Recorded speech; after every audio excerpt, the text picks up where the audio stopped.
Hello, friends. I'm Lisa Koski, and I am so excited to have JJ Flizanes with me today. And I think what makes me so excited is this is a little bit different for me because I'm a lawyer and I do the lawyering thing. And I truly want my clients to feel empowered through their divorce. I want the process to be a healing journey to them. And I am so into JJ. I just heard you on a podcast recently and kind of fell in love with you. And it is a piece of my life. You talk about things, and I like to coach my clients a little bit. You talk about more, you're an empowerment strategist, and there's so much more to you. I mean, you're kind of a big deal, which makes me a little bit nervous. You're featured in Shape and Fitness and Women's Health. You've been on NBC, CBS, and Fox. And that's why I think you're a little familiar to me, because you're in that world that I watch a lot.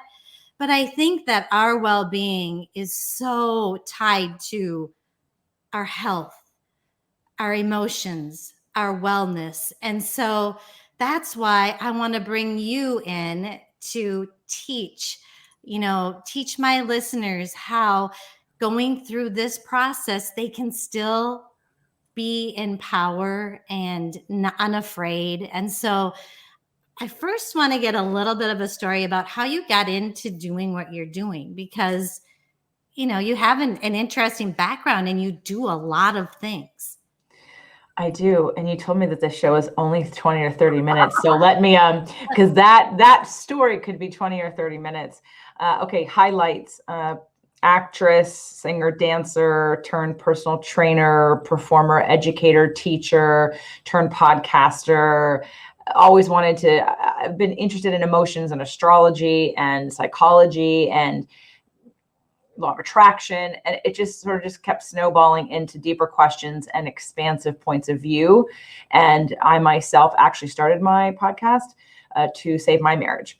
So I didn't know that. I did. Fit to Love. So I don't know if the one that's right up here. So Fit to Love was my original show, and it was an outlet that I needed to teach and to put out into the world that which I was learning and wanted to share.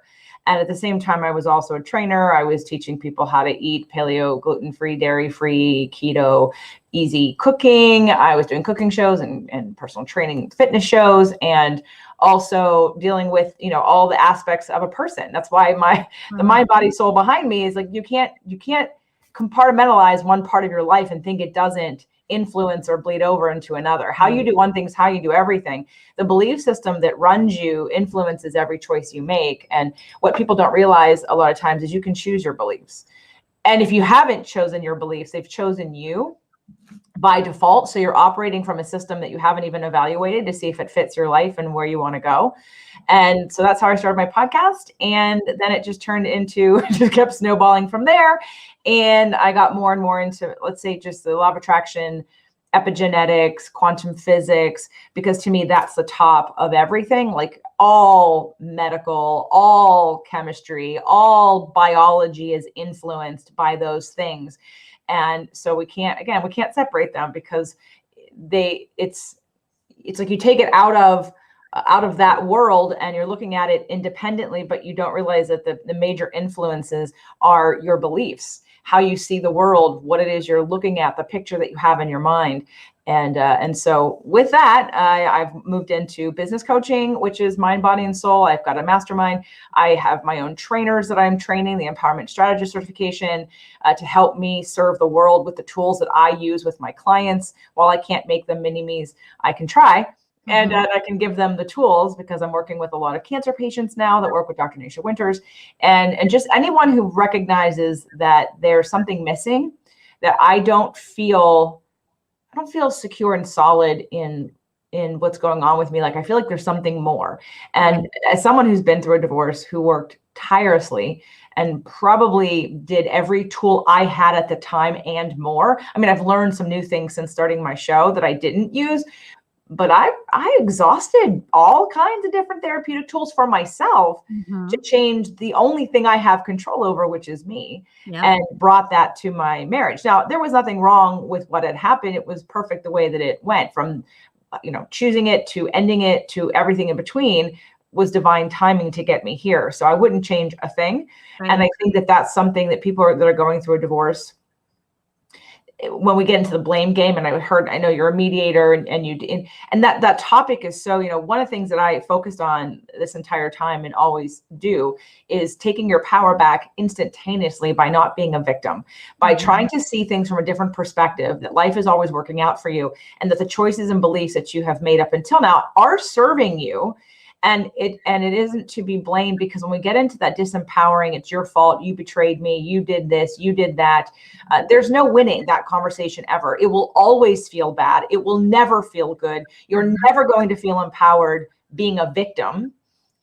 So I go to the extreme other side and say, take responsibility for everything. Because from that vantage point, there's something for you to do about it, or something for you to learn about it, or some way for you to grow with it. But if we go to the other side of blame, there's no way out of that. And, JJ, what you're saying hits home, because so many of my clients or people that I know who maybe entered into the divorce and didn't want it, when they get to the other side, they're so thankful they went through it. Doesn't make it easier at the time, but for people to know that it is for them and that they're not a victim, I love that. And I did just listen. I think you just did a workshop, and there were people talking about, and I thought, oh, she doesn't sugarcoat things. And sometimes when I talk to my clients, it can be hard to hear. It can be hard when you're feeling sad to hear, like when my husband tells me not to be a victim, sometimes I feel like I want to punch him in the face. Because that's hard to hear, but it's so, so true.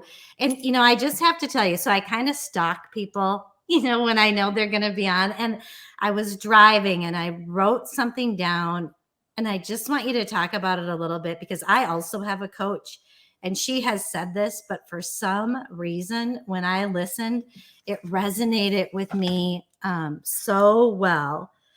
And it was, you were talking about feelings and how you have to feel it before you get there. And you said, the only reason you want anything is because you think it'll make you feel better. And you cannot get it until you feel the feeling. So you can't really get there until you feel the feeling that you're looking for. And then when you do, you don't need it. I don't know. That was like, I felt like I got struck by lightning. And my coach was like, I've told you that a million times, but so true. And I think it's kind of tied in with changing your thoughts or your beliefs, as you referred to it. So can you give my listeners, I think especially for the people who maybe don't want this, some people are ready for the divorce and they want to move forward. And that's a little different than if you don't feel ready for it and the other person is. Do you have some advice on how they can work through it? Yeah, I taught a little mini course, if you will. It was a 3-step process that I taught at my workshop this past weekend. It's on one of my shows. It's on Fit to Love, episode 118, like way back in the beginning. I'm getting ready to do my 600th episode in a couple of weeks. So way in the beginning, episode 118, 3 steps to effective communication. And I'll give you the link to download these sheets. It's jjflizanes.com/feelings list. So plural, feelings list. And we will put that in the show notes. So yeah, you can download the needs and feelings list and the vibrational scale to show you sort of where you are and where you want to go and what little changes you can make just to feel a little bit better and get a little bit of relief. But whether you're going through a divorce process or not, and honestly, I've had people who come to me and their marriage is about ready to crack open and they're still together. Because it's the idea that, so I'm not saying, I don't know how far in the divorce process everybody is who's listening to your show, but if they're just beginning and they don't want it, this work could help you either not need it or feel better during it and realize why you're there in the first place. Because you can't change the other person, but you can change you. And when you change, your energy change influences others around you and how they react to you because you're different. And I've done this over and over again both in my marriage as well as in my life. So, so the 3-step process is to, first of all, most people aren't really aware of their feelings. And the reason why that probably struck you is because we have a lot of words, we have a lot of ideas and beliefs and tools and programs to like get things. We're like, oh, you want more money? Oh, you want a relationship? Yeah. Oh, you want a divorce? Oh, you want whatever it is that you want. And the bottom line is, this is why I've been harping on this for 20 years. Is the only thing that matters literally is how you feel. That's the only reason why you're doing anything. It's like to feel better, period. End of story. Like anything that you want, like evaluate that. Oh, I want to have a retirement plan. Why? So I can feel security, so I can feel safe. Okay, I want a relationship. Why? So I can feel love and support. Okay, I want to lose weight. Why? So when I look in the mirror, I like myself and I feel better about myself. Like every single freaking thing in your life is about how you feel, period. So with that in mind, starting with being aware of what your feelings are is really important. And most people don't have a language for that. So on the feelings list, there are 100 different feelings words. So you can start with that and say, well, how, because each different feeling has a different vibration and frequency to it, like a little different tone. I talk a lot about gratitude appreciation, rampage appreciation, which is a law of attraction exercise.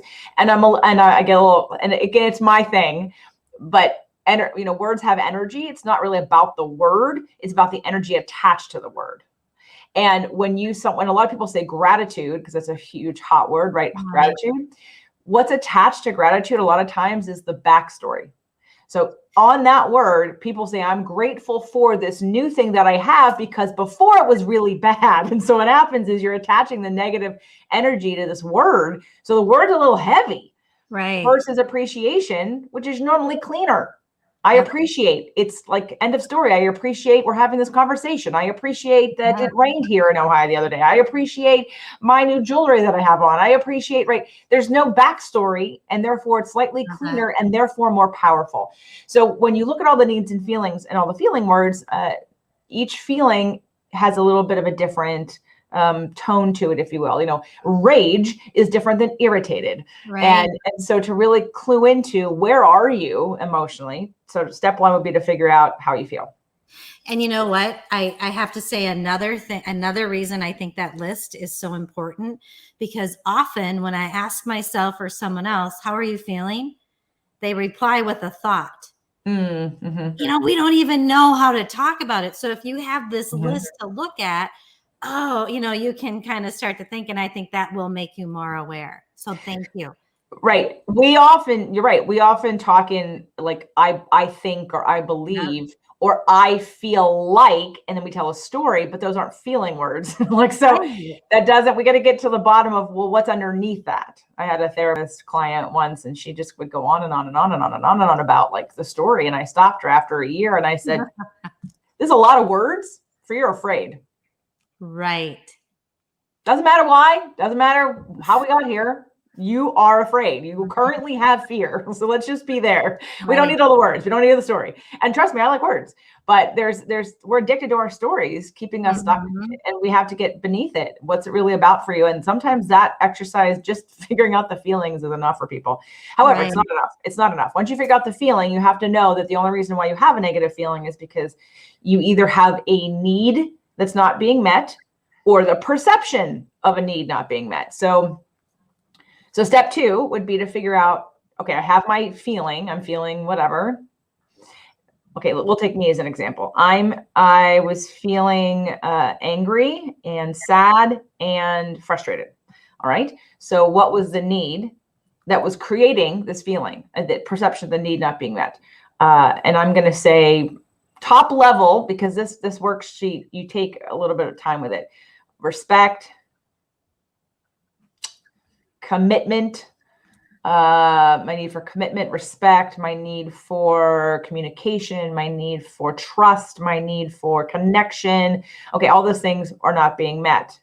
Now, in my mind, and most people are going to start this way, you can't help it. You're going to blame somebody else. What you have in your mind is that person didn't give me this. Okay, but here's the thing. Our needs are our needs, regardless of who we're talking about or whatever the situation is. The person in question is just a mirror to reflect back at you what you are not giving you. Right. So through step 3, so what's the feeling? What's the need that's not being met?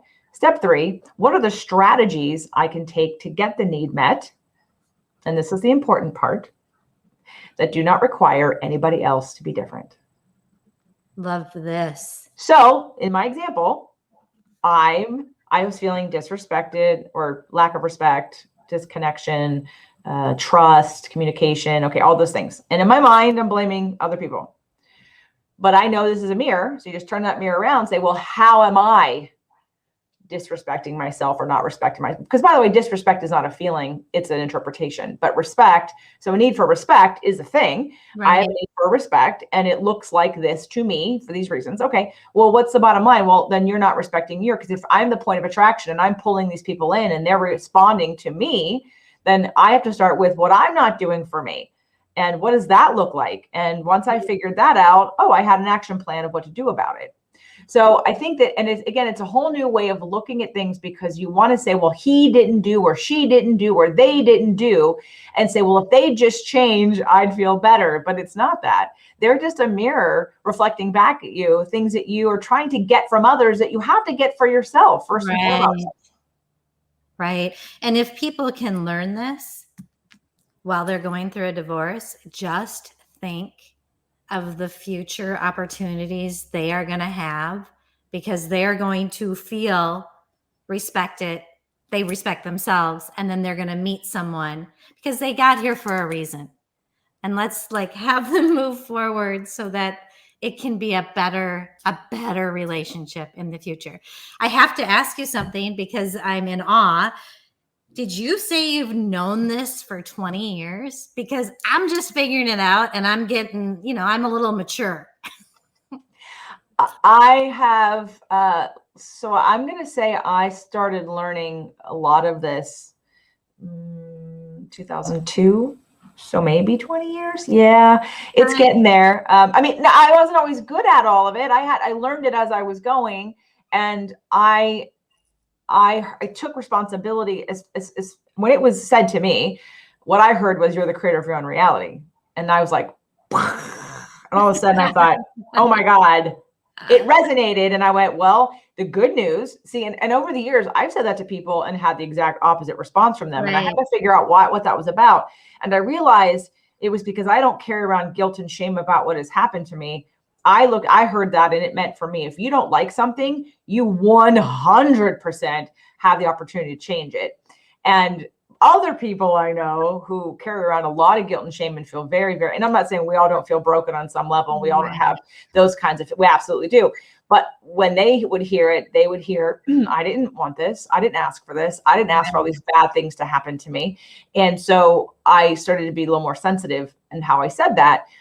Because I just want to make sure people understood that when we look at why we're here, why we're on the planet, why do we incarnate in these bodies, why are we here in this lifetime? There's a bigger, more expansive point of view here. It's not just the bubble of what happened today with this person. There, and I tend to attract people with interest in this more spiritual, deeper conversations, sort of the older souls, if you will. And so I've learned how to like when you said you started I guess stalk me. I've got people who either binge listen to my show or want to write me a negative review within the first 5 minutes because I'm a catalyst. So I'll say something, and in this forum, I don't know who's listening. Right. I don't know you. So if I say something that pisses you off, you better freaking know that's within you. It isn't my fault. I'm just putting the mirror up, and you don't like it, and you want to use me as your punching bag to blame me for it. Exactly. So, yes. But it still doesn't. It still happens because I got a lot of fire, and so people that don't want to hear it will just lash back, and which is fine. I don't care because it's not about me, and I know that. And that's what the personal self-growth work does. It gets you to understand that criticism about you is never really about you. Okay, talk a little bit more about that. So back to all you want is to feel good, and all you're doing is looking for things to feel better. Most of us stop ourselves from our lives and growing and expanding in whatever ways because we don't want criticism, because we're looking for love. We're looking for love. And if you put it out there, you're wanting people to like you because you want to receive the love. But again, we're prostituting ourselves by saying, I don't love me enough. Will you love me if I say or do this? And now we've again become the victim of the other person's reaction to let us know if we're lovable or not. And again, that's going to stop you from growing every time as a person in a relationship, as a business owner, as a public speaker, as whatever it is you do in life. And when you can really be clear and build that relationship with yourself, know who you are, know what your strengths are, know what your weaknesses are, and embrace and love all of them into the ugly parts you don't like and learn how to shine some light on them, then you'll always hear someone else's criticism as it being about you. And it's never about you. So JJ, would you say that, I mean, I know there's a lot of really important lessons, but what I'm finding more and more is probably the most important one is to love yourself. I mean, do you think that that is because? Absolutely. But most people don't know how. Right. So they'll say, what do you mean love myself? What does self-care mean? I did a whole show on self-care because I'm like, well, let me go through what it means. Right. Well, what show is it on your podcast or is it? It is. I don't, I will have to find it for you. Let me know and then I'll put that in. Okay. How do I love myself might be the title. I don't know, but I'll look for it because again, on Fit to Love, we're getting close to 600 episodes. On Spirit, Purpose, Energy, we're 315. So I have to find it. All right. Can you give me give the listeners a little bit, because that's going to get them, if they can love themselves and then use those 3 steps that you gave us and, prepare for that first mediation, I think it's going to be the start of something amazing. I want to go back, if I could, for just a second, not in this conversation, but in how I would and how my trainers are kind of handling and how I'm handling cancer patients. I take concepts that it might take you 10 years in therapy to get to because someone listens to all your stories and then they have to gently bring you back. I go straight right from the start to find out what your core wounds are, because until you know what your core wounds are, you will be guessing circumstantially by every single conversation, every single scenario. It's like, can we cut to the chase? Because at the bottom of all of this is a core wound or 2 or 3 that literally has made every choice in your life, from what you do, the friends you have, the partner you've chosen, and why. Because our whole entire journey is about trying to get what we didn't get from our caregivers. So I kind of go really straight there, because how do I love myself is going to be different than how you love yourself. Right. And how the next person loves themselves, because we have to give to ourselves that which we did not get, but we need to know what it is first in order to be able to do that. Right. And then, of course, there's other levels to that. There's love languages, there's astrology and your energy and what is meaningful to you. But we still have to go with, well, what is it I'm looking for? What is it I'm searching for? What is the hole in my boat that I haven't been able to plug up yet because I don't even know where it is? And let's go there, because it's the reason why you got married in the first place. It's the reason why you chose your partner to heal the wounds of your past. And maybe you didn't succeed in that because you didn't have the tools to do it. Well, then let's go backwards and start to do it now. Better late than never, because if you don't fix it now, your next relationship will be another reflection of those wounds. I love that. And we don't want that. We want that to be like the turning point, the new life, Okay, so tell me, you went through your divorce. You said it wasn't horrible. No, because it wasn't horrible. Well, I mean, okay, horrible. There were no lawyers. There was no mediation. There was an easy agreement. I mean, there was a lawyer that was a friend of my ex's who did the paperwork or did the agreement between us, but my ex paid for to file it. Other than that, I was hands off because I was committed to having us fix it. Because to me, I got into my marriage knowing that the real work starts once you get married, and knowing that these are things we're going to have to work on. And I don't think he understood that. I think he thought things were just going to be great. His wounds would be healed. And then we're just going to be happy ever after, have a great time. And so the work was hard. And here's what I tell all people. And I'm currently my partner in life, Doug, he had to go through 2 divorces to get here, to be so open to understand. And not that he didn't know what he didn't know. And now he's super committed to understanding and he gets it. But it took 2 divorces to literally break him open and awake. He was unconscious. Now he's awake.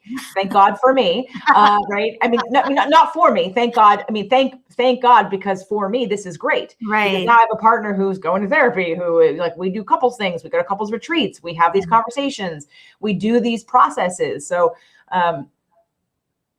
yeah. So in terms of, it wasn't easy. I cried for months and years after, even in my relationship with Doug, because our marriages sort of fell apart at the same time. So while we were coming together, we were also healing from what had happened, which at the time made it seem like, is this what the rebound? Is this a rebound relationship? Right. And it wasn't. But it could have been looked at that way because we were really supporting each other through a really hard time. And I loved my husband and I didn't want it to be another person. I really applied all my law of attraction tools to the marriage, but the universe had other plans because I wasn't listening, because I'm a very committed person. Yeah. And so when I figured that out. So yeah, I mean, it was, by the end of the day, you have to ask yourself, I can only do so much. There's a lot to do though. There's a lot of people don't do half the things they can be doing. And that I didn't want to be that person. I'm like, no, I'm going to take on the responsibility of I'm going to do the thing. I'm going to change me, and I'm going to like learn how to look at things differently. And I'm going to be more compassionate, and I'm going to see all of my wounds, and I'm going to be better for you because I'll be better for me too. And I did that, and I exhausted that to the point where I realized my partner didn't want to do that. He didn't want to work that hard. And he said it multiple times. And I wasn't listening because, again, I'm a committed person. And I thought, but you committed. This is a marriage. This is like forever. Like, why wouldn't you, if something's not right, why wouldn't we fix it? To me, it did not compute. Why would we not fix something not working well? But I had to learn the hard way that a lot of people have no interest in fixing things because they don't want to feel the pains of their past. So it wasn't horrible. There wasn't fighting. There wasn't lawyers. There was respect, gratitude, but there was a lot of sadness, a lot of sadness. Yeah. And I don't know that you can avoid that. I have a lot of people that come to me who don't want to fight. And that's why they're coming to me, because we're going to work together and do it. But I have people that fight. I have people that don't. And I have people who just want to get it done with. And what they don't get is that it is hard. I can't sugarcoat it and say, this is going to be easy. Let me take this away from you and do it all. And it'll be fine. It's not. It's hard, but you can grow through it. And that's why you're adding value to my listeners right now, because this is going to help them so that they can make the choice to put the work in, to start improving that journey and to just heal beyond this. And so, I'm so thankful that you're here. And like I said, in the show notes, there's so many ways to follow you. We will have the connectors, but if you want to, let us know anything. I know you have a blog about divorce that's helpful. I have a podcast, but they have mostly the same shows. So just any of the shows will have a lot of the same content on it at this point. I mean, I shouldn't say that about all the shows. Okay. Women, Men, and Relationships, which usually men are attracted to because it's a black cover. I've got Spirit, Purpose, and Energy, which women, which let's see. That one is not, I did not add that to this banner, but let me just take you around. So we've got Nutrition, Alternative Medicine, Spirit, Purpose, and Energy, Fit to Love, Health and Wealth. So again, but like I said, a lot of the content's going to be similar on all the shows. So just find whichever one you find, type in my name into the podcast search, and you'll see all the content that I have. I just want to say one thing about the whole idea of divorce, if I can, real quick, because I think it's a really important statement to make. And I'm saying this with as much love. I don't know you all, but you hopefully, again, I've been through it. So it's not like I'm saying something that I didn't experience myself, but you're going through a divorce to learn a lesson that you didn't learn in your marriage. And you married the person you married to heal the wounds of your past.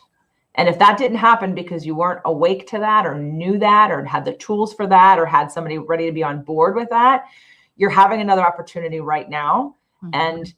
And a divorce is a call to reevaluate how, where you are with those wounds, because I will have people who will go through a divorce. I had one couple, they're friends, and she had already been divorced before. So this would be her second divorce. And I begged them, they didn't listen, but because they weren't listeners to my show or anything, but I begged them to go through the therapy that I recommended, or the processes I recommended, because I said, look, even if you end up not going to being together on the other side of this, you're going to repeat these lessons. They will come in the next person. I promise you. You cannot outrun your need to heal this.